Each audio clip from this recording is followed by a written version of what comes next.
All right, well, this is my wrap up for September. Now, I've got a lot of things that I read this month.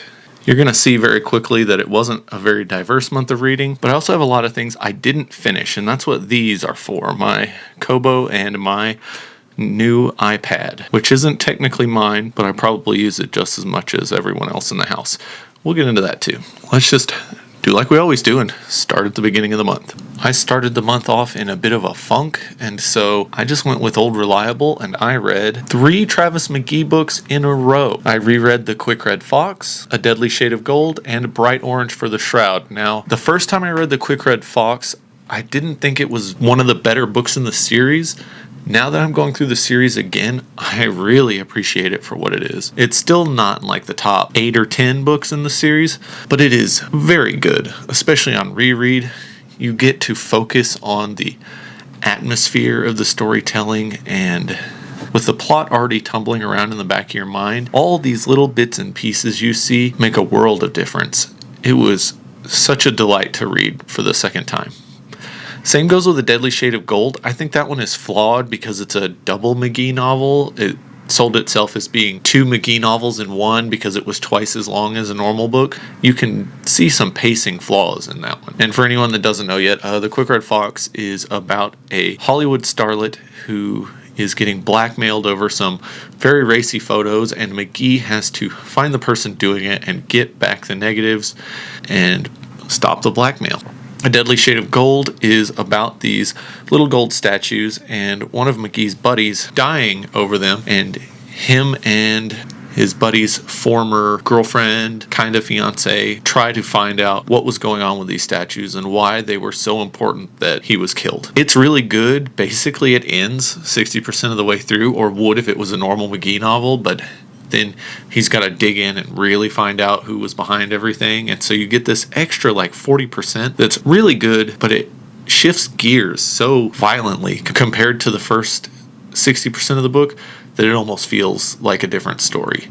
Really good still. It almost feels like it has 2 endings, which is fine. I still think it's a 5-star read. And speaking of 5-star reads, Bright Orange for the Shroud. Now, I was not going to read this immediately after the other 2 McGee novels, but I was asked about the book and whether or not it would be a good introduction to Travis McGee, and the answer is yes. But because I was thinking about the book, I had to read it again. And Bright Orange for the Shroud is your run-of-the-mill McGee story.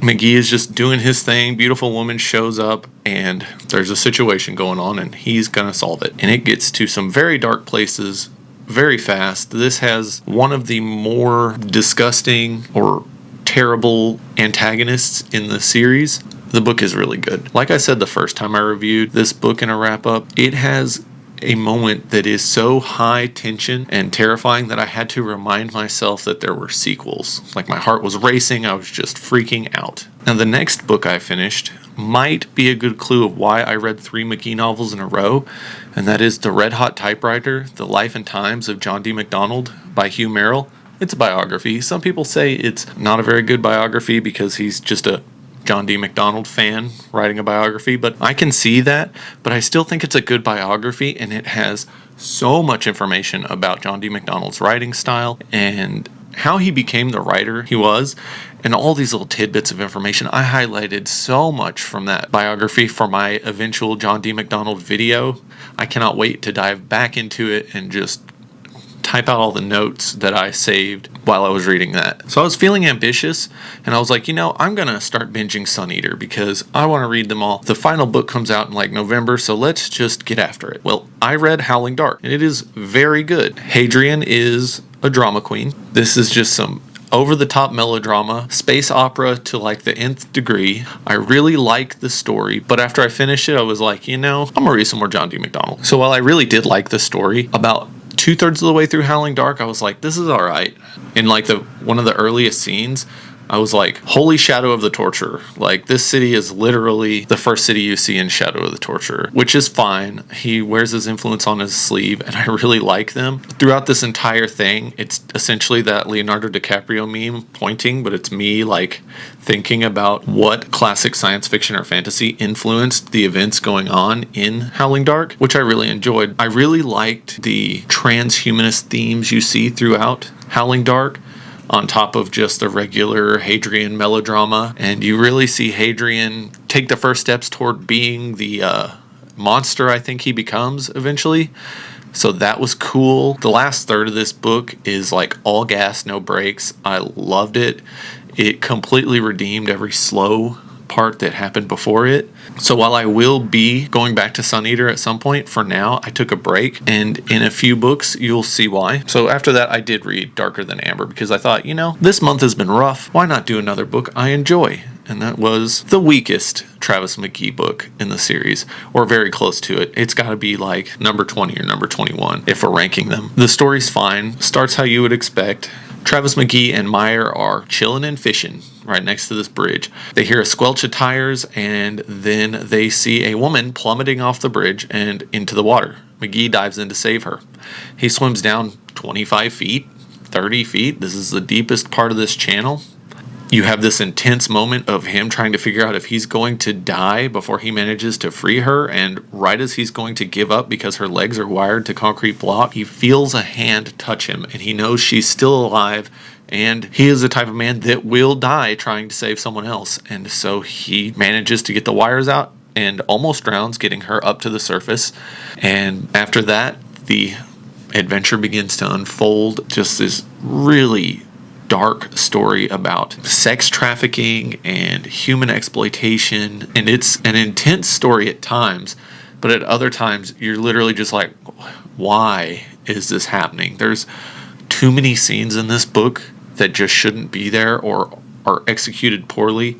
So it's definitely on the lower end of the McGee novels. Still like a 4-star book, but definitely lacking that polish that the other books have, which I'm fine with.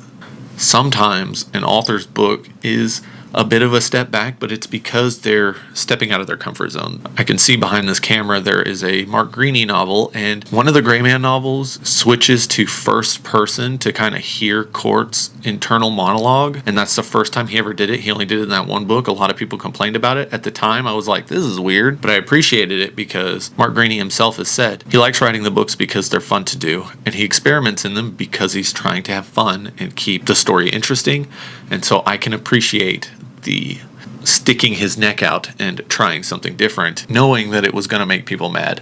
And so while Darker Than Amber isn't the best McGee novel, or nowhere close to the best, I still appreciate it for what it is.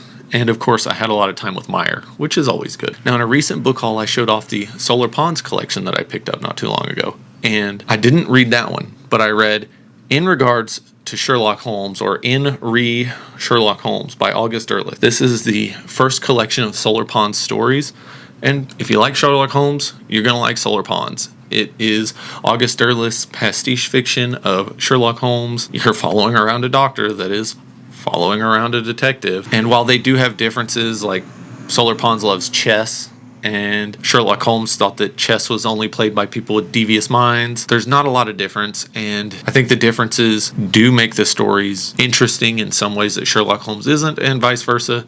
All I'm going to say is, if you like Sherlock Holmes and you've read all the Sherlock Holmes stories, like I have, then you should definitely be picking up Solar Ponds. There is a lot of telling instead of showing, but that's kind of expected in these type of stories.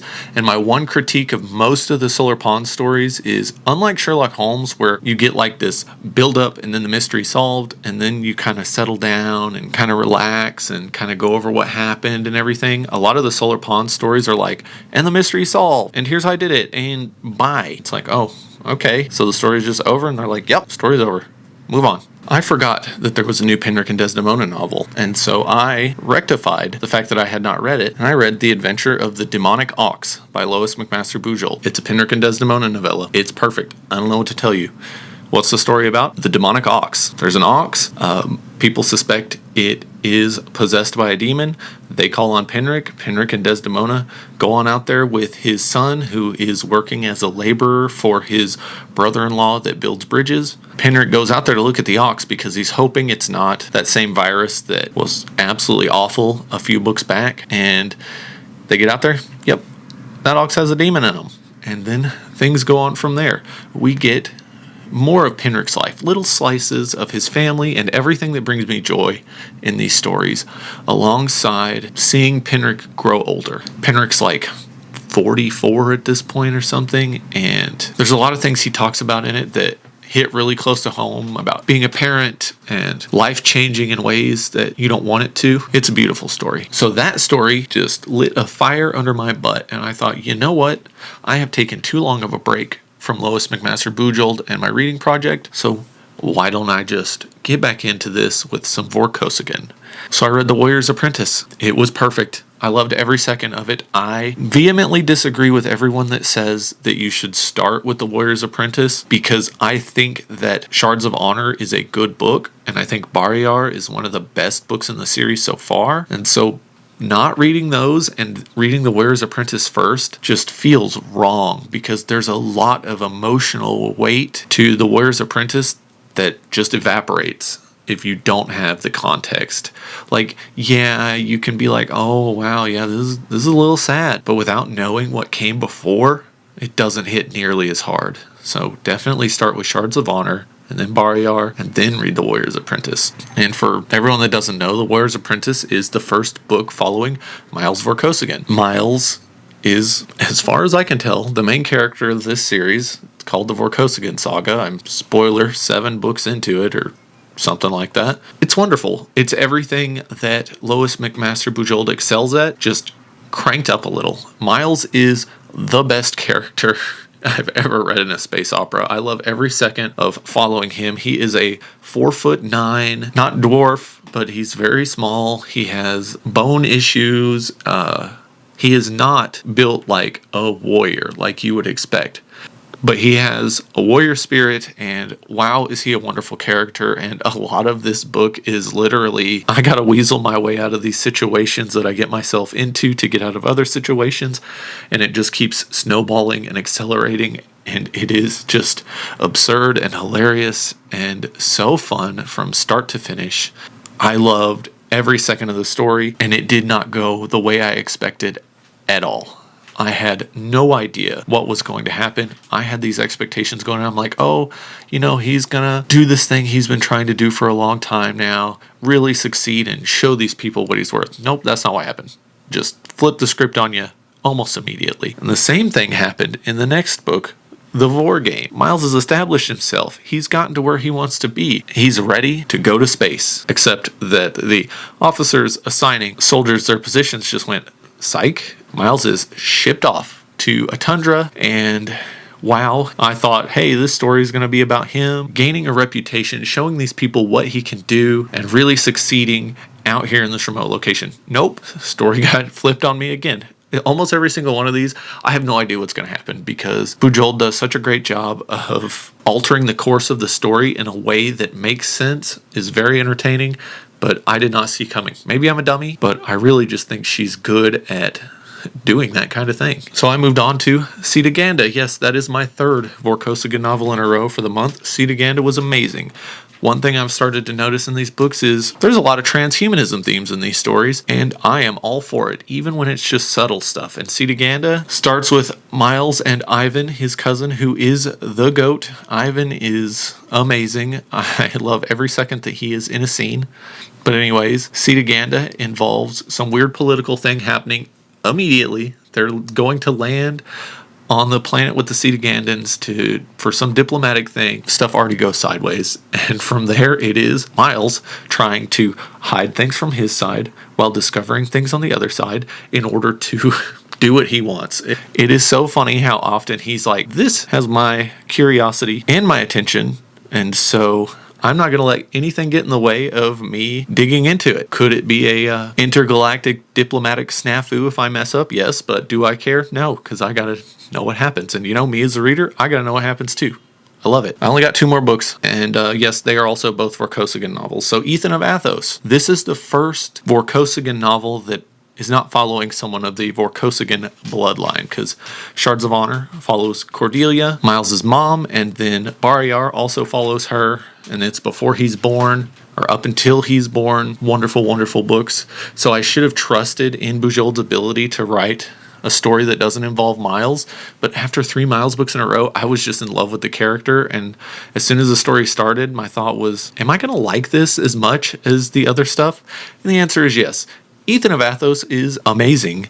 Ethan is a great character. He is literally on Planet He-Man Woman Haters Club, where it's only dudes. Women are this weird sinful thing that no one talks about. There's no women there, but he has to leave the planet and deal with a world where half of the people are these awful things called women. Well, almost half. There's hermaphrodites and stuff from other planets, but he don't even know about that yet. So Ethan goes out into this world, and yet again, a story that I thought was going to go one way goes a completely different way, and we get to follow Ellie. Ellie from the first Vorkosigan novel with Miles, and it is fantastic. Ethan is the main character. Ellie dips in and out, and she's one of the people there to try to keep Ethan alive, and there's all these like secrets within secrets, and it's such a good story that all takes place on a space station, and I had so much fun with it. I cannot believe how good Bujold is as a science fiction writer. I mean, I read all the Penric and Desdemona books, and they're wonderful. She's one of the best fantasy writers around, and you know what? She's one of the best science fiction writers around. Y'all only thought that my thumbnail and title from my project video was clickbait. No, pretty sure she is the greatest science fiction and fantasy writer alive. She does both at the same time and excels at them in ways that I don't see anyone else doing. Now, this last one, Borders of Infinity, is probably the greatest fix-up ever written. And a fix-up is when an author takes a bunch of short stories and pulls them together and kind of stitches them up in order to make a novel. This is probably the best fix-up ever. All the little pieces that tied the short stories together, do they carry any of the weight? Absolutely not. They're fine, but there's not much of it, and all three stories in this do all the heavy lifting. They are magnificent. You know how I just said she's probably the best science fiction and fantasy writer alive right now? Based on my experience with the short fiction in here and all the Penric and Desdemona novellas, she is probably the best science fiction and fantasy writer of stories smaller than novels alive, without a doubt. I don't know if there's anyone else that can even hold a candle to what she can do. Mountains of Mourning was magnificent. It's the first story in it. It is Miles fresh out of officer school. He's got his little bars. He's an ensign. He hasn't even got a mission yet. So this takes place before the Vor game. And I don't mind that I didn't read it in chronological order. This was a suggested reading order. And so it happened now because of Borders Infinity being a bind-up. It's so good. He has to go up into the mountains where his family rules. It's like their territory because a woman shows up at Vorkosigan Manor asking for the Lord Vorkosigan to investigate the murder of her baby. Miles's dad thinks that this can be a good example of showing these people why you should not be killing your kids that have birth defects, because it's wrong and it's some weird cultural thing, and boy does this go into the weeds when it comes to the culture of society and infanticide and the generational trauma that things like that can cause. This thing hurt to read at some points, but it is so wonderful.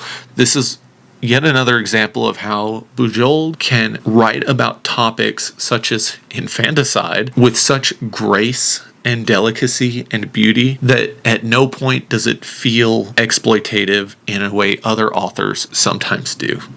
She can just cover any topic, and it's done in a way where I'm like, I am glad I am here to read this, and this was handled perfectly.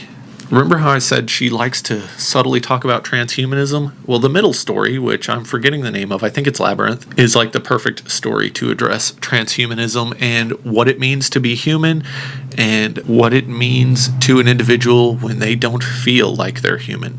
This thing like oozes empathy. One of the things that I've realized with every book I've read from her is at some point in it, I just feel better about life in general. She writes in a way that just makes you feel like things will be okay because there are decent people out there, and it's hard to find writers like that. Speaking of there being decent people out there, Borders of Infinity, the last story in this fix-up, magnificent. This has just everything going on. Miles is captured as a POW, and from the very beginning, you're like, Miles, what are you doing, dude? Like, how'd you get captured? No one's going to capture you long enough to actually lock you away. It almost feels intentional, and then he hits the ground running, and he's trying to find someone and get something done, and the whole time I'm like, bro, you are sus. And the fact that she wrote this in a way that we're watching Miles do this and we know there's something going on in the background, and she does such a good job of hiding it. It's just so great. The story is beautiful. That book is beautiful. I think it's second only to Bariyar in how much I love it, and I cannot wait to read more in the Vorkosigan saga. That is all I read this month. Now let's get into the things I didn't finish, but I've read, and we'll talk about some of the short stories I read as well, because I've started another project, because why not do something stupid like another gigantic project I don't have time for? Let's start off with the things I didn't finish this month. Now I read some more of Her Smoke Rose Up Forever, the short story collection for James Tiptree Jr. Of course, her writing is amazing. Speaking of covering transhumanism and gender and all the other wonderful things Bujold tackles, she does it in a not edgier way, because I hate that term. She does it in a much sharper way, a little heavy-handed at times, but people are sleeping on James Tiptree Jr. I don't understand how all of these science fiction enjoyers on BookTube who talk about wanting more science fiction from not dudes aren't talking about James Tiptree Jr. Yeah, the name is a little sneaky, but if you know, you know. And wow, is her stuff amazing. Now, when it comes to things I didn't finish, I read most of $1 Million Outlines for the third time. I am currently outlining a story and it's not working. I don't think that the story is wrong. The beginning and the end are good. Most of the middle is making sense, but I am really struggling to outline the story. So I thought, let's go back into $1 Million Outlines. I remember reading it and getting some good advice. This is a very short book, but David Farland put so much into this. Every paragraph has like a sentence that I'm like, I need to save this. This is important to know as someone that wants to be good at writing. I had to take a break from it because I was reading it before bed, and I'm like, I don't have anything to write this down on. What am I going to do? I need to remember this stuff. So I highlighted some stuff, but I think I'm going to have to go back to the beginning and start over. Might use my physical copy, handwrite some notes as I work my way through it. I did a lot of spinning my wheels when it came to reading stuff this month, and I'm going to grab my new iPad and let's talk about the iPad a little and what I was reading on it. I picked up an iPad because my wife does digital art, and this is much better for her than a Cintiq that sits on a desk because she likes to chill on the couch and draw. Got me a little pencil, all that fun stuff. Let's crack this open and see what I was reading this month. So I decided to start a project because why not? And that project is collecting as much of John D. MacDonald's short fiction as I can find. I'm starting digitally, checking like pulp archives, stuff like that. And I picked up, this is kind of hard to see, but I've got 2 of his short stories on what's called Panels. It's like a comic book reading app, because here's a word to the wise. If you're downloading pulps from the Internet Archive, download them as like a CBR or a CBZ file, which can be read in a comic book reader, because it is way higher quality than the PDFs. The PDFs are compressed so bad that you almost can't read them. So definitely pick it up as a CBZ or a CBR. And this is going to sound dumb, and a little late to the party, but iBooks is awesome. I never used it before. This is my first iOS device. This iPad is amazing for reading, even at night. I'm pretty sensitive to light when I'm trying to go to bed and I'm reading and relaxing. That's one of the reasons I love my Kobo e-reader, because it's got that amber tint to it and I can just relax and my eyes will mellow out because I'm not getting blasted with crazy blue light. Well, this has a blue light filter now, and I turn the brightness all the way down, and it's indistinguishable from my Kobo. Yeah, it's a little different because I've got a flickering LED screen in front of me, but I'm not sensitive to that. It's more the light than anything. And the fact that I can crank this way down and tint it to this amber color while I'm reading these pulps is just great, because it feels like I'm reading a yellowed pulp, but it's from the comfort of a digital device. Yeah, I've got 8 John D. MacDonald pulps from 1946. He had 23 published that year, and I've sourced 8 of them because most of the rest are in Doc Savage or The Shadow pulps, and I cannot find those online anywhere digitally, which just seems crazy. They're so popular. How can I not find them? I don't understand why they're not around. Everything else is, except for his first 2 stories that were in the American Courier, which when you Google that, Google's like, bro, that's not a real thing. Why are you trying to gaslight me? And I'm like, why are you trying to gaslight me, you dumb bot? I just can't find those anywhere. So I gave up on those, but with a little persistence, my rate went from like 1 out of every 20 to 8 out of the first 23, so that's pretty good. I'm currently reading The Flying Elephants by John D. MacDonald from like June of 1946 or something, and it's good. Pretty much everything he wrote that year is good to like pretty good. It's definitely not the John D. MacDonald of the McGee series or Condominium or anything like that, but it's still pretty good, especially when you consider these are the first 23 stories this dude put out. Holy crap. The only stinker was Blame Those Who Die. It's like this convoluted thriller where this investigator or something, I can never tell what he does, and this smuggler are both trying to get this stash of morphine that's out in the jungles of Ceylon, which is now Sri Lanka. And it's out there because an Indian dude that collaborated with the Japanese during the war was hiding it as a stash, as like a get out of jail card, and the boy's in jail and they're trying to manipulate him into giving them the morphine, one or the other. They're kind of competing against one another, and it's convoluted and stupid. I don't understand what's going on through most of the story. It's not structured well. A lot of the kind of internal thoughts of the characters are stupid and just like too in your face. He was wondering why this guy was trying to catch him, and did he recognize him when he choked on his coffee at the restaurant when he saw him come out of the elevator? And it's like, I don't know, I don't care. But Coward in the game, boy, did I not realize I would enjoy football fiction. This is 1946 football. There's a lot of like lateral passes and weird things you wouldn't see in today's football, and I'm not even a big fan of American football. I mean, or soccer for that matter. I just needed to specify the stories about American football. Dang, is this good. It is about a sports writer going to college after he got back from World War II. He was a combat vet, but mostly a journalist overseas, did see some fighting. Well, he's got a roommate that won the Navy Cross because he's a badass Marine that fought in World War II. He is on the football team to get a little extra cash to help fund his wife coming down as soon as she can so they can live together while he goes to college. The dude's studying engineering. He was a CB, and they're really cool. They became bros like instantly. They never really talked about their war stories because, you know, that's not a fun topic. If you've really seen some stuff that's gone down, especially in World War II, the dude was in the Pacific Theater.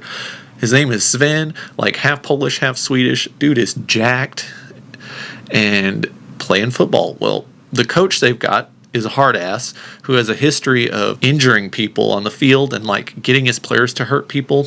And so it's like a meat grinder. And these three guys have teamed up and they're just going to ruin anyone that tries to take one of their spots on the first string. And so they snapped a dude's femur and the guy got drug off the field. And I'm like, that's disgusting. He described it in graphic detail. And then Sven just like nopes out of the competition anytime they try to get near him, and everyone's calling him a coward. And after that, the main POV character finds out that he is a decorated war veteran with a Navy Cross because he fought on like Guadalcanal or something, or Iwo Jima. And so Sven is not afraid to do what has to be done, but like he's not taking football that seriously because he's thinking about his future and stuff.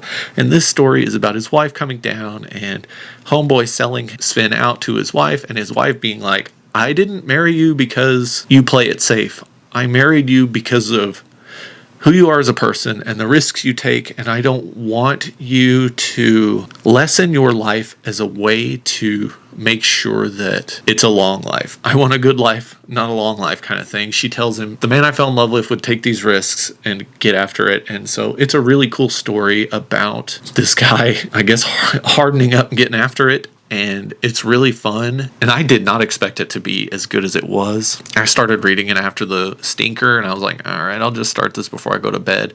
I didn't go to bed. I just kept reading that stupid story about American football. It was very fun. I also started a Zelazny biography that's a little dense. I think that it's the kind of thing that I will save for a Zelazny project. Yes, you heard me right. I might have a Zelazny project at some point. That's everything I read this month. I think we're going to speed run wrapping it up now. I'm going to read spooky stuff in October. Duh. I already talked about Occult Detective October, the Arthur Machen stuff I picked up.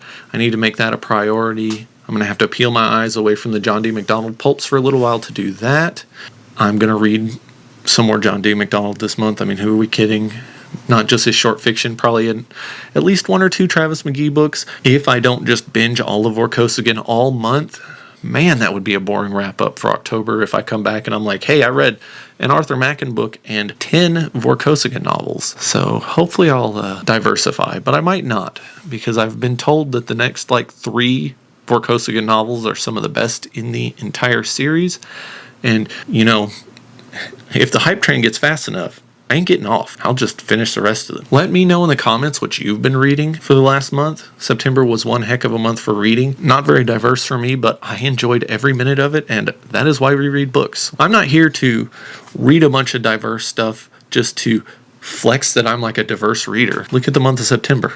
I essentially read 2 authors, and it was fine. It was great. Let me know in the comments how many of you have read Vorkosigan. You can shame me a little when I tell you that I'm getting into it way late in the game, and I should have started reading Vorkosigan like a decade ago. I distinctly remember picking up The Warrior's Apprentice in 2014 and then just never starting it, which is good because I needed to read Shards of Honor first, and I didn't know better at the time. When it comes to videos, I want to do that thing I said I would do. Yeah, it's vague because I'm not sure which one it was, or when I said it, I'm lying. It's the 40 before 40. I need to revise that. I think I've read 11 of them, so I want to make a video where I cover the 10 or 11 that I read, and we'll talk about why I'm changing the other 30 and what's getting swapped out. I think that could be fun. I got a crazy book haul coming, mostly because I picked up one of my best finds ever, so watch out for that. A lot of the other books are probably really boring for most people, but that's okay. There's going to be one person out there that's going to be like, holy crap, how did you find that many Texas A&M University Press books about the history of the United States, about the early 19th century? I think that's it. Thanks for watching, and with that, I'll see you next time.